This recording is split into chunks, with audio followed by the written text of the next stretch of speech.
السلام عليكم ورحمة الله تعالى وبركاته. مشاهدي الأعزاء، مرحبا بكم في فيديو جديد. اليوم قام الجيش الموريتاني بطرد الكيان الوهمي من الأراضي الموريتانية بعد أن تخطى الحدود البرية المغربية الموريتانية.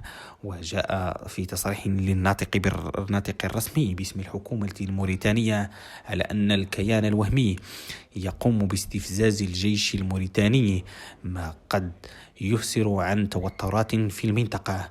وحذر الناطق الرسمي باسم الحكومة الموريتانية على أن بمثل هذه التصرفات قد يجر الكيان الوهمي إلى ما لا يحمد عقباه.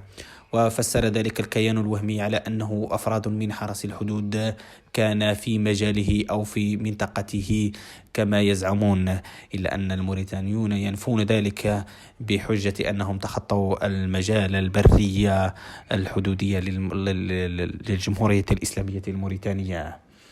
وذلك يفسر على أنه ستلوح أزمة في الأفق، لأن ما يتعلق بالكيان الوهمي يكون له رد سريع من طرف الجزائر صاحبة الصراع الحقيقي والطرف الحقيقي في الصراع.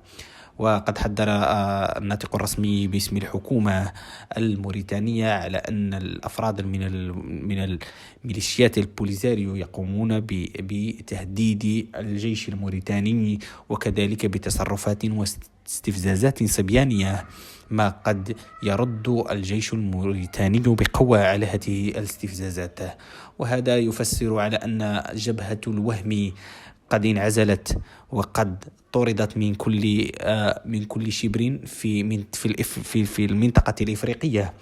وكذلك قد ذهب سدى كل جهود الجمهورية الجزائرية، بحيث أنها تريد أن تصنع مجالا وتصنع أرضا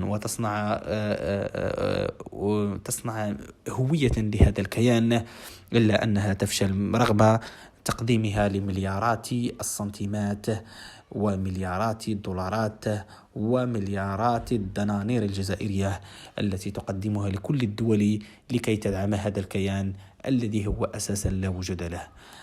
نلتقي في فيديو جديد. إن أعجبكم المحتوى فلا تبخلوا علينا بدعمنا بالاشتراك والضغط على زر الجرس ليصلكم أي جديد. إلى اللقاء.